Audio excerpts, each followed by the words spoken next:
இன்றைய செய்திகள். முதலில் தலைப்புச் செய்திகள். காதலர் தினத்தை கொண்டாட காதலி மறுத்ததால் இளைஞன் உயிர் மாய்ப்பு.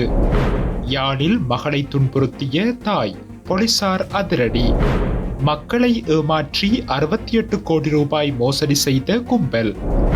ஸ்ரீலங்கன் ஏர்லைன்ஸில் அறிமுகமாகும் AI செயலி. நாடளாவிய ரீதியில் இன்றும் சுழற்சி முறையில் மின்வெட்டு. காற்றாலை மின் திட்டத்திலிருந்து விலகும் அதானி, வெளியான தகவல்.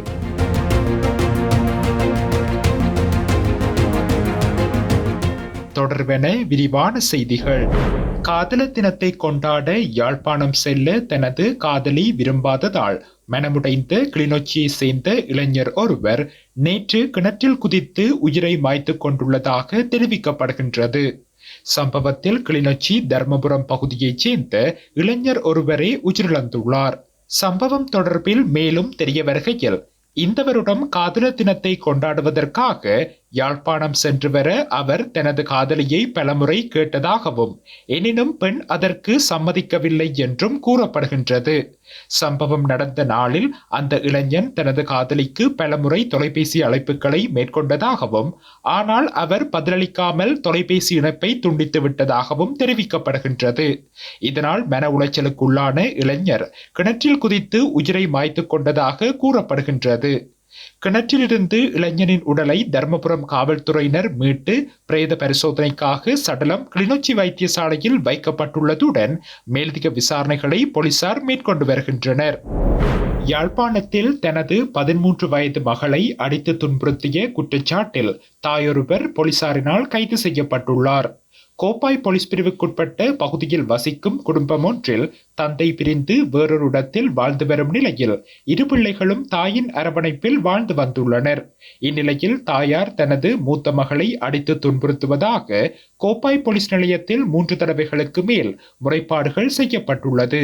இதனை அடுத்து மகளை அடித்து துன்புறுத்தக்கூடாது என தாய்க்கு போலீசார் கடுமையாக எச்சரித்து அனுப்பி வைத்துள்ளனர். இந்நிலையில் நேற்று முன்தினம் இரவு தாய் தன்னை அடித்து துன்புறுத்துவதாகவும், அதனால் தான் உயிரை மாய்க்கப் போவதாகவும் மகள் தனது தந்தையின் சகோதரிகளுக்கு தொலைபேசி ஊடாக தெரிவித்துள்ளார். அதனை அடுத்து தந்தையின் சகோதரிகள் போலீசாருக்கு தகவல் வழங்கி போலீசாருடன் சென்று மகளை மீட்டு வந்துள்ளனர். பின்னர் போலீஸ் விசாரணைகளின் பின்னர் நேற்றைய தினம் தாயாரை கைது செய்த போலீசார் மகளையும் தாயையும் யாழ்ப்பாணம் நீதவான் முன்னிலையில் முற்படுத்தியிருந்தனர். இதன்போது மகளை சட்ட வைத்திய அதிகாரி முன்பாக முற்படுத்தி வைத்திய அறிக்கையை பெற போலீசாருக்கு உத்தரவிட்ட மன்று தாயாரை பிணையில் செல்ல அனுமதித்துள்ளது. இலங்கையின் பிரபல நிறுவனம் ஒன்றின் வர்த்தக இலச்சினையை பயன்படுத்தி அதனூடாக பாரிய நிதி மோசடி செய்யப்பட்டுள்ளதாக போலீசார் தெரிவித்துள்ளனர். பிரமிட் திட்டம் ஒன்றை இயக்கி சமூக ஊடகங்கள் வாயிலாக 68 கோடி ரூபாவுக்கு மேலான தொகையை மோசடி செய்ததாக சந்தேகிக்கப்படும் 2 பேரை கண்டி குற்றப்புலனாய்வு பிரிவின் அதிகாரிகள் கைது செய்துள்ளனர். சமூக ஊடக கணக்குகள் வாயிலாக பல்வேறு போட்டிகளை நடாத்தி மக்களை ஏமாற்றிய இருவரை இவ்வாறு கைது செய்யப்பட்டுள்ளனர். சந்தேகத்தின் பேரில் கைது செய்யப்பட்ட பெண்ணுக்கு 26 வயது. இவர் கம்பகா வத்துமுல்லை பிரதேசத்தைச் சேர்ந்தவர். மற்றைய சந்தேக நபர் ராகம பட்டுவத்தையைச் சேர்ந்த 27 வயதுடைய நபராவார். சம்பவம் தொடர்பிலான மேலதிக விசாரணைகளை போலீசார் மேற்கொண்டு வருகின்றனர். வாடிக்கையாளர்களின் கேள்விகளுக்கு விரைவாக பதிலளிக்க ஸ்ரீலங்கன் ஏர்லைன்ஸ் யானா என்ற செயற்கை நுண்ணறிவு செயலியை அறிமுகப்படுத்தியுள்ளது. www.srilankan.com என்ற இணையதளத்தில் உள்நுழைந்து இந்த வசதியை பெறுமாறு ஸ்ரீலங்கன் ஏர்லைன்ஸ் தனது வாடிக்கையாளர்களுக்கு தெரிவிக்கின்றது. வலைத்தளத்தின் வலது பக்கத்தில் விமான பணிப்பெண்ணின் படம் காட்டப்படும் AI படத்தை கிளிக் செய்வதன் மூலம் கேள்விகளை இயக்க முடியும் என்று அவர்கள் மேலும் கூறுகின்றனர். இந்த செயற்கை நுண்ணறிவு செயலி ChatGPT-4 தொழில்நுட்பத்தால் இயக்கப்படுகின்றது.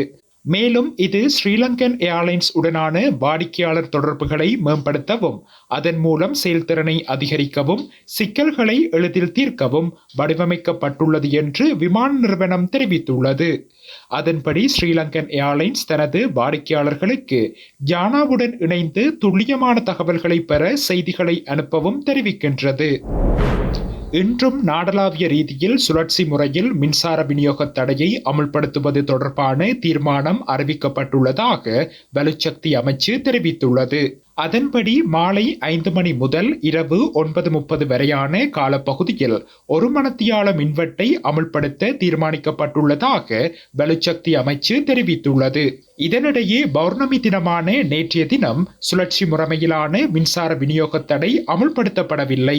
கடந்த ஞாயிற்றுக்கிழமை நாடளாவிய ரீதியில் ஏற்பட்ட திடீர் மின்தடை காரணமாக நுரைச்சோலை மின் உற்பத்தி நிலையத்தில் உள்ள 3 மின்பிறப்பாக்கிகளும் செயலிழந்துள்ள நிலையில் அவற்றை சீர் செய்து தேசிய மின் கட்டமைப்பில் இணைக்கும் பணிகள் முன்னெடுக்கப்பட்டு வருவதாக இலங்கை மின்சார சபை மேலும் தெரிவித்துள்ளது. இலங்கையில் திட்டமிடப்பட்ட $1 பில்லியன் காற்றாலை மின் திட்டத்திலிருந்து அதானி கிரீன் எனர்ஜி குழுமம் விலக முடிவு செய்துள்ளதாக தகவல் வெளியாகியுள்ளது.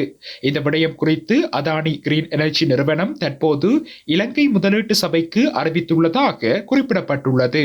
அத்துடன் குறித்த திட்டத்தை தொடங்குவதற்கு தேவையான பெரும்பாலான அனுமதிகளை பெற்ற போதிலும் தீர்க்கப்படாத சுற்றுச்சூழல் அனுமதிகள் மற்றும் உயர்நீதிமன்றத்தில் நடந்து வரும் வழக்குகள் உள்ளிட்ட பல்வேறு தாமதங்களை காரணம் காட்டி இன்று வரை இந்த திட்டத்தை செயற்படுத்த முடியவில்லை என சுட்டிக்காட்டப்பட்டுள்ளது.